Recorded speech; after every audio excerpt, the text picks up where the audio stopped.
Hi, my name's David Hooper. I'm an associate professor of exercise science at Jacksonville University, and today we're going to be talking about why protein and fiber contribute to a calorie deficit more than you probably think. So, we're going to be talking about calories in food. Now, of course, to induce a calorie deficit, you've got two sides of the equation. You could increase your calorie expenditure. We're not really going to be talking about that much today.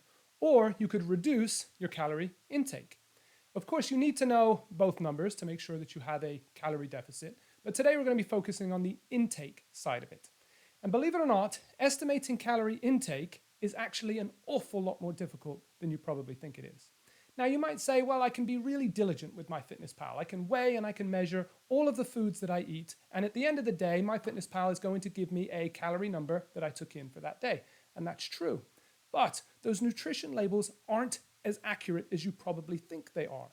You see, the food manufacturers don't actually measure the caloric amount of foods. They don't do that. If they measure anything, they probably measure the macronutrient content, and then based on some equations from 1899, they estimate how many calories are in the food. So let's get to talking about that. The number of calories we see on the nutrition label are not measured, as I mentioned before. They are an estimate, and it's based on scientific work conducted in 1899. Now, those scientists, Atwater and Bryant, were absolutely fantastic and way ahead of their time. But there were things that they didn't know about back then, newer discoveries that have been found with more recent technology that are not being considered on the nutrition labels today. So, what is a calorie? A calorie is a unit of energy. It is measured using a bomb calorimeter. The bomb calorimeter is a device where the food is literally burned and it is surrounded by water, and there is a thermometer in the water measuring the temperature change.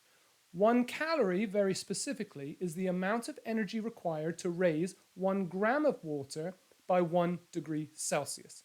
This is where it gets a little bit confusing, but I'll try not to spend too much time getting bogged down in these details. Calories can be lumped together into kilocalories, thousands of calories. And that's the number that you see on the nutrition label. Although they often shorten that word in the United States, they shorten the word to calories. Calorie is a shortening of the word kilocalorie. Even though 1 calorie is something different, even though a kilocalorie is 1,000 calories, they shorten the word kilocalorie to calorie. So, if you don't want to get bogged down in those very confusing details, just know that in nutrition science, the word calorie and kilocalorie are used interchangeably. And that number that you see on the nutrition label, even though it says calorie, is actually referring to kilocalorie. Sorry about that, but don't shoot the messenger. I didn't come up with all of that. I'm just reporting. So Atwater and Bryant back in 1899 were absolutely incredible. They did a ton of bomb calorimetry experiments, and actually the experiments that they did back then in 1899 are still the numbers that are used on the nutrition label today. They found they found a lot of things, but one of the big things that they found was the amount of calories per macronutrient varies depending on the source. So, for example, protein. Protein can be in meat and it can also be in dairy. Well, they found that the amount of calories in protein varies depending on the source. So the amount of calories in the same amount of protein could be different if it's in meat or if it's in dairy.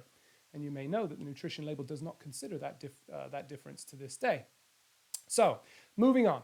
They discovered protein could be anywhere from 5.27 to 5.95 kilocalories per gram, and again, it just varied drastically depending on the source. If it came from dairy, it was different to meat, and that was different to grains. So quite a lot of variance there. They also found that there was similar variance for fat, anything from 8.93 to 9.51, again, depending on the source, and likewise for carbohydrates, 3.72 to 4.38, again, depending on the source. Now, if you're thinking about constructing a nutrition label to this day, you can't realistically have a different algorithm or a different equation, a different way of calculating the energy that's in all of these different food sources. You really need a sort of an average number to use so that you can always be using the same formula. So they suggested approximate averages for protein were 5.65, for fat was 9.4, and for carbohydrate was 4.1.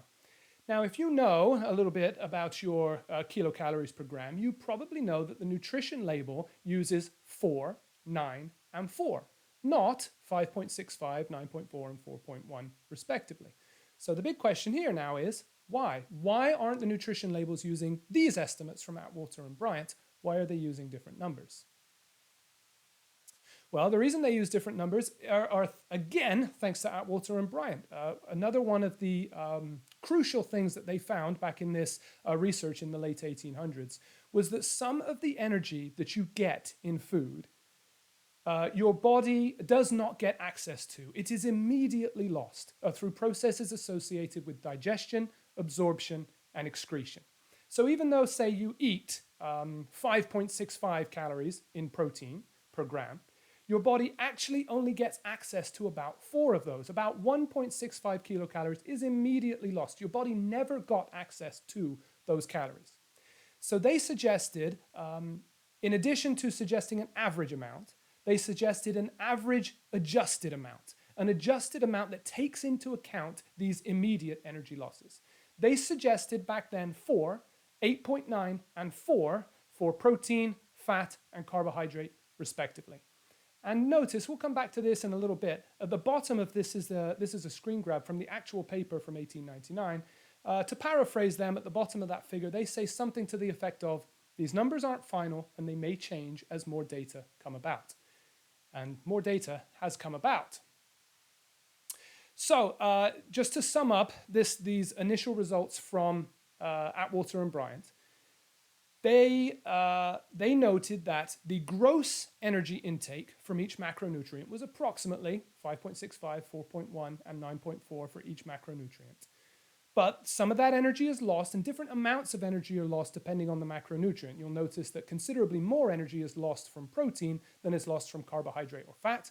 And so they suggested these numbers of 4, 4, and remember it was 8.9, but it's been rounded to 9, and these are the numbers that we use on the nutrition label to this day. So you have these two terms that I'll refer to a couple of times during this talk. You have your gross energy intake. So that's if you took a meal and you put it in a bomb calorimeter and you burned it up and you measured the calorie intake, that would be the number that you get from a given food. That's your gross energy intake. But remember, you don't get access to all of that energy because some of that energy is lost. Thus, the suggestion to use on the nutrition label is the metabolizable energy, the actual amount of energy that you have access to. So metabolizable energy, those are the numbers used on the nutrition label to this day. But the story doesn't end in 1899. Remember, again, an image there specifically of the statement from Atwater and Bryant. The numbers weren't final, and they realized that new data could come to light that would suggest changes to the nutrition label. One scientist that suggested a change to the nutrition label was Dr. Livesey. He suggested one of these alterations should be due to the fact that more energy is lost than even Atwater and Bryant realized. He referred to this as obligatory thermogenesis. So there is an amount of energy beyond what Atwater and Bryant had been able to calculate that is lost during the processing of food. So he referred to this as obligatory thermogenesis. So obviously the obligatory is a reference to this is something that has to happen. It absolutely has to happen to process and digest protein. And so because it has to happen, your body will not get access to it. And again, it's thermogenesis. It's the production of heat. And remember, that's what calories are. They are the amount of energy required to increase the heat of water. So you have this obligatory thermogenesis. This is going to happen. It is significant, not enormous, but it is significant. And he suggested that these adjusted numbers should be protein being 3.2, because again, approximately 0.8 kcals per gram are being lost in addition to the energy loss that Atwater and Bryant figured out. And then also there's a pretty significant energy loss with fiber. Fiber is considered by the nutrition label to be a carbohydrate, which of course it is, but it's a special kind of carbohydrate. And here's another example of fiber being a special kind of carbohydrate. We use on the US nutrition label 4 kcals per gram, just like other carbohydrates, but the suggestion here from Livesey was that it's more like 2 kcals per gram, again, because of energy losses through obligatory thermogenesis. Your body isn't going to get access to all of those calories, and so the suggestion from Livesey was that the nutrition label should be adjusted. So to sum up obligatory thermogenesis, you have that metabolizable energy. That's the numbers coming from Atwater and Bryant when they took out the energy losses that they calculated back in 1899. The suggestion here is that obligatory thermogenesis is a further loss of energy, and thus we have this new term now, net metabolizable energy. You have your metabolizable energy, but again, the metabolizable energy was what Atwater and Bryant figured out, but there are further losses that have been discovered since then, and so this new term, net metabolizable energy, was suggested for the macronutrients. This has not been adopted by the US nutrition label. The US nutrition label still considers protein to be at 4 and fiber to be at 4. But when you consider the losses of obligatory thermogenesis, protein is actually at 3.2 and fiber is at 2. In addition to the obligatory thermogenesis, there is another phenomenon that was not incorporated by Atwater and Bryant because, again, they did not have access to this technology and this data back then. In addition to obligatory thermogenesis, that's an energy loss. There is also an energy cost, and these two can go together, loss plus cost, to give you this new phenomenon, the thermic effect of food. So this is energy spent due to the thermic effect. There are energy losses from obligatory thermogenesis, as I mentioned. There is also an energy cost associated with processing, digesting, and storing food. It costs energy. Your body had access to this energy, so it's different to obligatory thermogenesis. Your body had access to it, but it had to spend it. And because it had to spend it with this thermic effect of food, again, your body doesn't truly get access to it. It doesn't count towards an energy surplus. That energy that is spent processing, digesting, and absorbing the food is still more energy that doesn't count towards your energy surplus, if you like. So the thermic effect of food considers both of these aspects. It considers obligatory thermogenesis and then also the energy cost associated with storing, absorbing, and processing food. And these numbers can be quite drastic. Jacquier suggested that for protein was about 30%, for carbs up to 8%, and for fat up to 3%.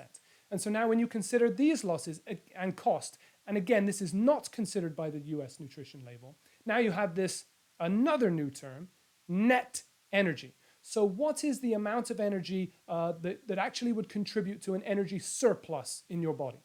That is now, when you consider all of these factors, only 2.8 kcal per gram for protein, 3.5 for carbs, and 8.5 for fat. Again, these are not the numbers that are considered by the US nutrition label. These are losses and cost of energy that are going to exist, but you aren't going to be accounting for in your diet log, which is based on the US nutrition label. So a summary of all of those slides coming up on the next slide. So let's go through it step by step. You have your gross energy. The gross energy is the amount of energy in that food. If we took it, put it in a bomb calorimeter and measured the amount of temperature change of water surrounding your burning food sample, that would be your gross energy intake. But your body doesn't get access to all of those calories. Some of that is immediately lost through processes associated with digestion, absorption, and excretion. And Atwater and Bryant figured that out back in 1899 and came up with this term metabolizable energy. So they incorporated the variance and gave you an average, and they also incorporated these energy losses, and they came up with 4, 4, and 9 for protein, carbohydrate, and fat, respectively. And that is these days referred to as the metabolizable energy. And those are the numbers used on the US nutrition label, based on that research from 1899. But more discoveries have occurred since then that are not incorporated within the US nutrition label. For example, there is energy that is lost through obligatory thermogenesis. This heat is produced during metabolic processing of nutrients, and your body will never get access to this energy. This heat has to be produced, it is produced, and your body doesn't get access to all of the energy. It really affects protein and fiber considerably more than any other nutrients, and thus the net metabolizable energy, this number that does consider obligatory thermogenesis, is 3.2 for protein and only 2 for soluble fiber. Carbohydrate and fat remain unchanged. In addition to obligatory thermogenesis, you have this thermic effect of food. The thermic effect of food considers obligatory thermogenesis. That's an energy loss. Plus, it considers an energy cost associated with processing food. So it takes energy to digest, absorb, and store food. Energy that will have to be spent. It's a little bit different. It's not an energy loss. It is an energy that has to be spent. But if it has to be spent, then that energy still is not contributing to your calorie intake.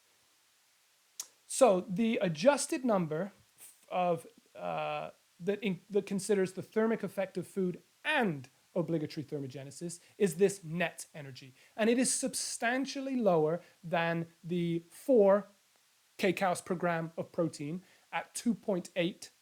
There's not a huge difference in carbohydrate. Remember, carbohydrate is 4 and the net energy is 3.7. Another big difference maker is soluble fiber. Soluble fiber, according to the US nutrition label, is 4 kcals per gram, but when you consider the thermic effect of food, it's actually only 2 kcals per gram. And again, fat is not a major adjustment, just 8.7. So how much of a difference does this really make in practice? If you had a person filling out a diet log and calculated 2,000 kcals per day intake, it wouldn't consider net energy. Remember, it would consider the metabolizable energy suggested by Atwater and Brighton in 1899. So how much of a difference can it make if you actually do consider net energy? Well, for an example, let's consider a low fiber, low protein diet, one of course that would not really be benefiting from the thermic effect of food, and compare it to a high fiber, high protein diet that would be benefiting more from the thermic effect of food, which also considers obligatory thermogenesis. So in these two examples, this is 2,000 kilocalories per day. Just imagine this being 2 different people on 2 different diets, but both have calculated their energy intake for the day and both have 2,000 as their number that they took in that day.